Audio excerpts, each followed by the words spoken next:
Alright, picture this. I'm up at the crack of dawn, as usual, whipping up scrambled eggs and bacon. It's kinda our thing, you know? Every morning, the house fills up with this cozy, sizzling sound that just screams, home. There I am, flipping bacon, when I stumble upon this little velvet box, sneakily hidden behind the coffee machine. My heart does this little skip beat thing. Inside, a necklace that's just, wow. Sparkly, elegant, and so not expected. It's our anniversary, sure, but we're usually more low-key about it. Fast forward an hour, and he's on the phone in the study, his voice all hushed and serious. I'm not usually the Snoopy type, but something in his tone, it's off. He comes out looking like he's seen a ghost, announcing he's got to fly out tonight for work. Emergency meeting in Paris, he says. Paris, of all places, on our anniversary. Now, I'm no detective, but 2 plus 2 wasn't adding up. I get this nagging feeling, right? So, I do a little digging while he's showering. And there it is, in his travel bag, 2 tickets to Paris. My mind's racing, heart's pounding. 2 tickets? Why? I confront him, trying to keep my cool. A surprise trip for us, he says, all innocent. But his eyes, they're darting everywhere but my face. It doesn't sit right with me. Not one bit. The man's a terrible liar, always has been. So, I make up my mind right there and then. I'm gonna follow him. Crazy? Maybe. But my gut's screaming that something's way off. I tail him to the airport, heart in my throat, feeling like some spy in a bad movie. And there he is, at the check-in, all smiles and hugs with her. An old college friend of ours. Well, more his friend than mine, but still. It's like a punch to the gut, watching them, all cozy and laughing. My world, in that moment, just crumbles. So, there you have it. My picture-perfect morning turned into some twisted soap opera. But hey, what's a girl to do? Sit back and play the unsuspecting wife? Not a chance. This is just the beginning, my friend. The real show? It's about to start. So, where was I? Oh, right. Watching the love of my life board a plane to Paris with not me, but her. My heart? Shattered into a million pieces right there on the cold airport floor. It felt like a bad dream, except I was wide awake, and the nightmare was real. There's this ache, you know, deep in your chest, like someone's gripping your heart and won't let go. That was me, standing there, trying to wrap my head around what just happened. Dragging myself back home was a blur. The house felt empty, colder somehow. I found myself in our living room, surrounded by photos of us. Happier times, you know? Every smile, every hug, felt like a lie now. It was surreal, sifting through these snapshots of our life together, each one a punch to the gut. But then, something switched in me. Anger, maybe? Or just plain survival instinct. I wasn't just gonna cry and let this slide. No way. I turned detective, digging through bank statements, emails, anything I could find. And oh, did I find stuff. Hotel bookings in Paris, fancy dinners, the works. The evidence was right there, in black and white. Next stop? Legal advice. I met with a lawyer, laid all the cards on the table. It was a weird mix of emotions, explaining my mess of a marriage to a stranger. Anger, sadness, betrayal. But the lawyer? Cool as a cucumber, talking options and next steps. It felt good, you know, taking control. Even if it was control of a sinking ship. I wasn't done, though. Oh no. I wanted answers from her. So, I showed up at her workplace, all fired up, ready for a showdown. But she just brushed me off like I was some annoying fly. No remorse, no apologies. Just cold. That stung, not gonna lie. But it also lit a fire under me. I went nuclear. Social media, here I come. I posted everything. The evidence, the lies, the heartbreak. Let the world see what they were really like. It was a scandal. Alright. My phone blew up. Messages, calls, you name it. Part of me felt vindicated, another part, terrified. What had I just done? Then he came back, tail between his legs, shocked by the backlash. Tried to explain, said it was a mistake, a moment of weakness. But his words? They just sounded empty, rehearsed. I was done listening, done trying to understand. This was beyond fixing. I told him I wanted a divorce. Laid out all the evidence, made it clear there was no going back. His face? A picture of shock, like he never expected it to come to this. But it was too late for surprises. The love, the trust, it was all gone. Burned up in the fire of his betrayal. So yeah, that's where we're at. A marriage in ruins, a public scandal, and a heart that's still picking up the pieces.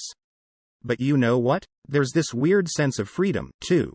Like I can finally breathe, finally start figuring out who I am without him. It's scary, sure, but also kind of exhilarating. So, guess what? The plot thickens. Turns out, the woman tearing my life apart is none other than my so-called friend's sister. Yeah, you heard that right. My friend, or should I say, ex-friend now, had been sitting on this bombshell the whole time. The feeling of betrayal? It's like a double whammy. Not just from the hubby, but from a friend I trusted. Felt like I was living in some twisted soap opera. Now, if you know me, you know I don't take things lying down. Anger became my fuel, sparking this burning desire for revenge. Not just any revenge, though. We're talking scorched earth policy. I was plotting to turn their lives into a spectacle, something out of a reality TV show where everyone's watching the car crash but can't look away. First order of business? The joint accounts. With a few clicks, I froze them, leaving him high and dry. Petty? Maybe. Satisfying? Absolutely. Watching him scramble to figure out his finances was like getting a front row seat to karma in action. But why stop there? The lover, or the other woman, as I like to call her, was next on my list. A little digging, a few emails later, and bam. The evidence of their affair landed right on her employer's desk. Can't say I wasn't a tad bit proud when I heard she got the boot. Harsh? Sure. But fair? I'd say so. The fallout was epic. Both of them, social pariahs overnight. His career took a nosedive, and hers wasn't even on the radar anymore. The whispers, the stares, the outright shunning. It was like watching dominoes fall, and I'd flicked the first one. Then came the divorce proceedings. He had the gall to beg for forgiveness, can you believe it? As if a simple, sorry, could stitch everything back together. But I stood my ground, unyielding. This was about respect, about what I deserved. And what I deserved was more than half-hearted apologies. The battle for assets was like the final scene of a drama. Lawyers, arguments, and endless paperwork. But when the dust settled, I came out on top. A significant chunk of our assets was now mine, leaving him financially and emotionally bankrupt. So, there you have it. From blissful ignorance to a whirlwind of betrayal and revenge. It's been a wild ride, one I wouldn't wish on my worst enemy. Well, maybe on him. But through all the chaos, the heartache, and the drama, I found something unexpected: strength. And maybe, just maybe, a chance to start over on my own terms. So, here's where the story takes a turn. Picture this. Me, starting fresh, kinda like hitting the reset button on life. After all the drama, I dove headfirst into my career, picked up a couple of hobbies, and just focused on me for a change. Felt good, liberating even. Like I was finally breathing after being underwater for so long. But life, with its twisted sense of humor, wasn't done with me yet. At a mutual friend's party, guess who I bump into? Yep, Mr. X himself. The air got thick with tension the moment our eyes met. It was like the universe paused, waiting to see who'd blink first. We ended up in this heated confrontation, right there among the remnants of a party that had quickly turned into a battleground. He had the nerve to blame me, saying I'd overreacted, that I'd blown things way out of proportion. Can you believe that? I stood my ground, threw his betrayal right back at him, letting him know in no uncertain terms that what he did was unforgivable. Then, in front of everyone, I laid it all out: the lies, the deceit, every shady thing he'd done. It wasn't pretty. Watching him squirm, trying to come up with excuses, it was almost satisfying. Almost. The room went silent, all eyes on him, and just like that, he was the pariah. Left standing alone, while whispers filled the room. But I wasn't done, not by a long shot. I started plotting, thinking of ways to ensure his downfall was complete.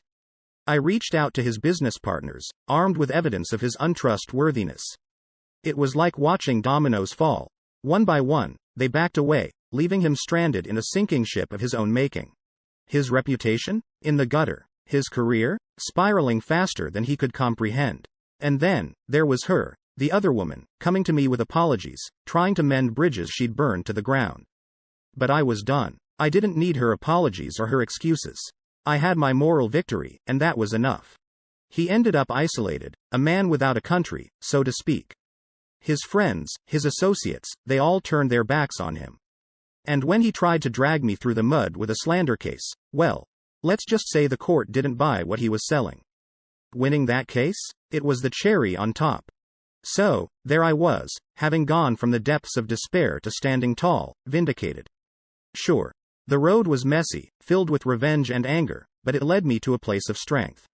I learned that sometimes, starting over isn't just about building something new, it's about reclaiming who you are and what you stand for.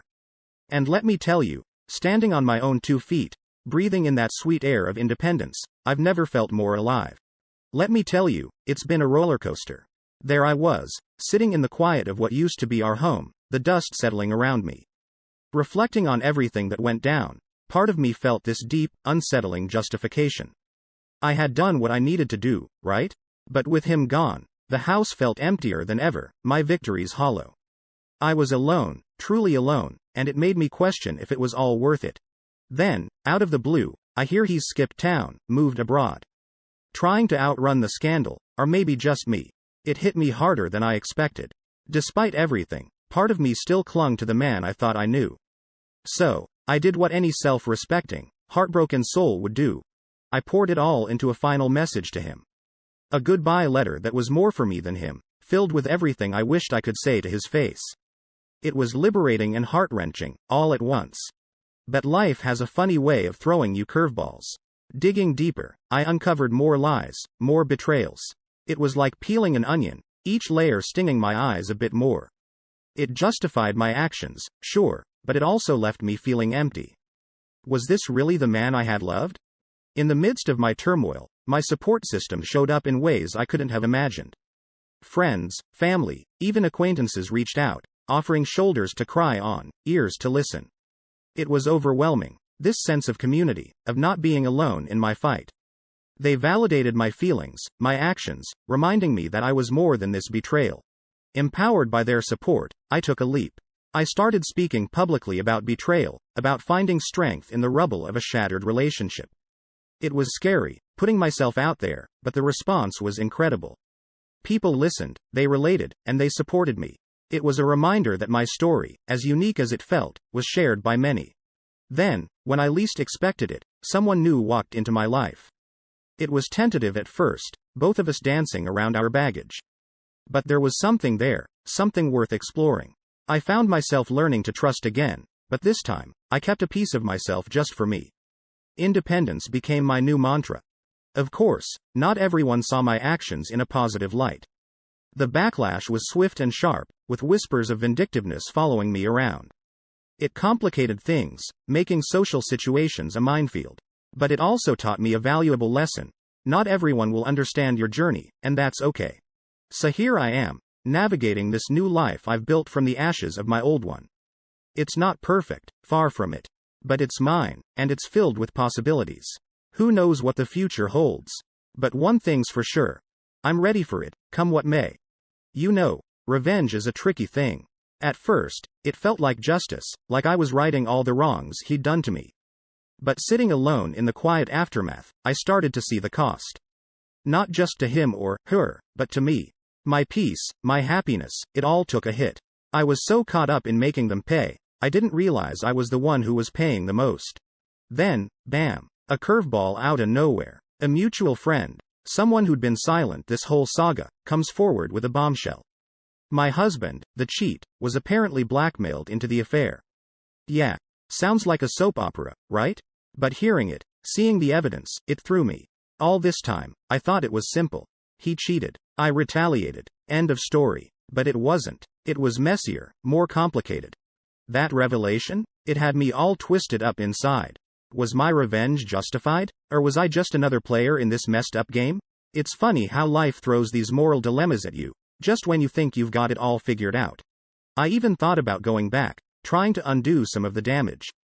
But the legal stuff, the battles we'd fought? Turns out, you can't just hit rewind. The damage was done, and some things, once broken, stay that way. So, I turned inward, started focusing on me. Therapy, self-help books, you name it. It was time to grow, to heal from all this chaos.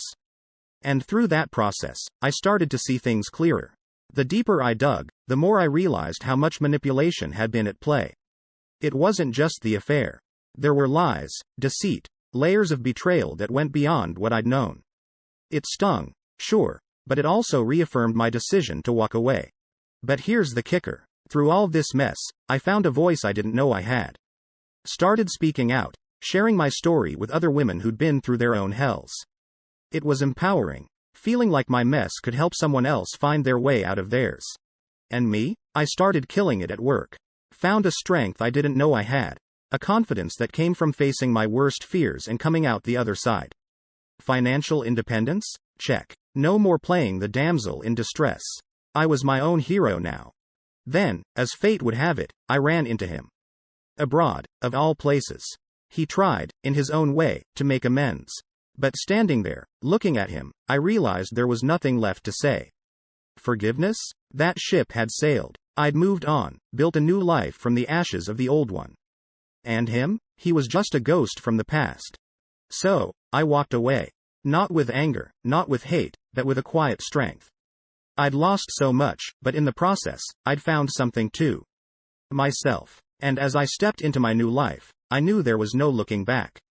The chapter was closed, and a new one was waiting to be written. Just me, my strength, and a world of possibilities.